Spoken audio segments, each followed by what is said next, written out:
आज हम बनाएंगे टमाटर की एकदम तीखी और चटपटी चटनी। तो आप इसे रोटी पराठे के साथ सर्व कर सकते हैं। ये बहुत ही स्वादिष्ट लगती है और बनाने में भी कोई झंझट नहीं है, बहुत ही आसानी से ये बन जाती है। तो चलिए देखते हैं कैसे बनती है। तो सबसे पहले यहाँ पे हम 600 ग्राम छोटा साइज़ का टमाटर लिए हैं और इसे अच्छी तरह से धोकर साफ़ कर लिए हैं। तो आप चाहेंगे तो छोटा या बड़ा साइज़ का कोई भी साइज़ का टमाटर ले सकते हैं। तो टमाटर को हम इस तरह से काट लिए हैं लंबा शेप में। तो टमाटर हमारा छोटा था इसीलिए हम इसे लंबा शेप में काट लिए हैं। अगर आपका टमाटर बड़ा है तो आप इसे छोटे टुकड़ों में काट सकते हैं। तो चलिए अब हम इसे पकाते हैं। उसके लिए कढ़ाई को गैस पे रखे हैं और कढ़ाई में हम 2 चम्मच के करीब तेल लेंगे। तेल को हम अच्छी तरह से गर्म कर लेंगे। तो तेल हमारा गर्म हो गया है। अब हम इसमें सारे कटे हुए टमाटर ले लेंगे और यहाँ पे देखिए हम 10 काजू लिए हैं। काजू डालने से ये चटनी बहुत ही टेस्टी बनती है, तो आप काजू जरूर डालें, अगर नहीं है तो कोई बात नहीं। और ये हमारा 8 से 10 लहसुन की कलियां हैं और 2 हरी मिर्च को छोटे टुकड़ों में काट कर ले लिए हैं और इसे मिक्स कर लेंगे।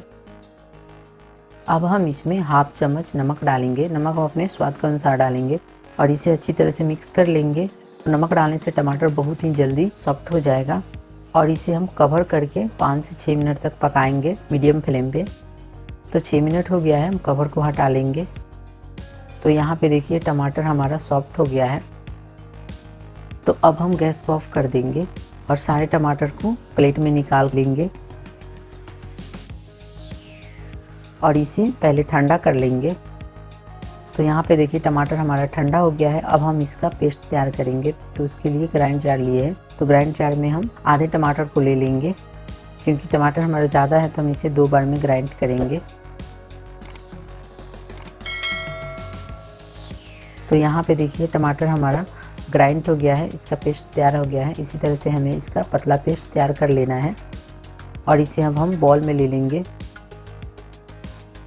तो यहाँ पे देखिए हम सारे टमाटर को ग्राइंड करके इसका पेस्ट तैयार कर लिए हैं। तो चलिए अब हम मसाला तैयार करते हैं। तो उसके लिए एक छोटा सा बॉल लिए हैं। 1 चम्मच लेंगे धनिया पाउडर, हाफ चम्मच लेंगे जीरा पाउडर, 2 चम्मच लेंगे कश्मीरी लाल मिर्चा पाउडर, इससे चटनी का कलर अच्छा आता है। 1/4 चम्मच लेंगे हल्दी पाउडर और इसमें 1 चम्मच पानी डालेंगे और इसका घोल बना लेंगे। तो पानी इसमें थोड़ा कम लग रहा है तो फिर से हम 1 चम्मच पानी लेंगे और इस तरह से इसका गाढ़ा घोल बना लेंगे। तो चलिए अब हम चटनी को बनाते हैं। मसाला को साइड में रखते हैं, कढ़ाई को गैस पे रखे हैं और फिर से हम कढ़ाई में 2 चम्मच सरसों तेल लेंगे। तेल को हम अच्छी तरह से गर्म कर लेंगे। तो सरसों तेल में चटनी अच्छी बनती है।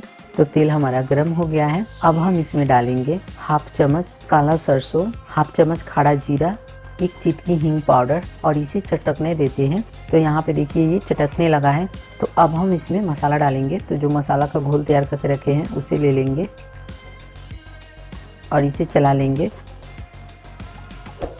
तो बॉल में थोड़ा सा मसाला लगा है तो इसमें पानी डालकर कढ़ाई में ले लेंगे और इसे मिक्स कर लेंगे। तो इसी तरह से चलाते हुए मसाले को हम 2 से 3 मिनट तक पकाएंगे मीडियम फ्लेम पे। तो 3 मिनट हो गया है, मसाले कुछ पक चुके हैं। अब हम इसमें डालेंगे ग्राइंड किया हुआ टमाटर का पेस्ट और इसे मिक्स कर लेंगे। तो इसमें से बहुत सारे छींटे उड़ते हैं जिससे हमारे हाथ जल सकते हैं। तो इसे हमें कवर करके पकाना है 8 से 10 मिनट तक। बीच बीच में चलाते रहना है, लो फ्लेम पे पकाएंगे नहीं तो ये जल सकते हैं। तो 10 मिनट हो गया है, कवर को हटा लेंगे। तो यहाँ पे देखिए चटनी हमारी गाढ़ी हो गई है और इसका जो कलर है वो भी चेंज हो गया है और ये थोड़ा तेल भी छोड़ने लगा है, मतलब कि ये अच्छी तरह से पक चुका है।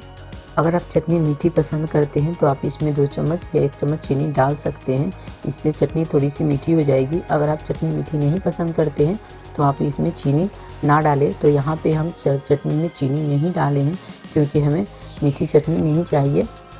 अगर आप चटनी को 1 महीने के लिए स्टोर करना चाहते हैं तो आप इसमें 2 चम्मच सिरका डाल सकते हैं। नहीं है सिरका तो आप नींबू का जूस भी डाल सकते हैं, मगर हम यहाँ पे नहीं सिरका डाल रहे हैं क्योंकि हमें चटनी के स्टोर नहीं करना है, अभी ही सर्व करना है।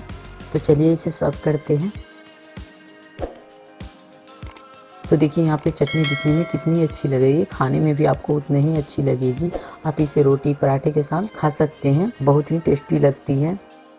तो उम्मीद करती हूँ ये वीडियो आपको ज़रूर पसंद आई होगी। अगर वीडियो पसंद है तो वीडियो को लाइक कीजिए, शेयर कीजिए और साथ में हमारे चैनल को सब्सक्राइब करना ना भूलिए। तो चलिए मिलते हैं अगले वीडियो में, तब तक के लिए बाय, थैंक्स।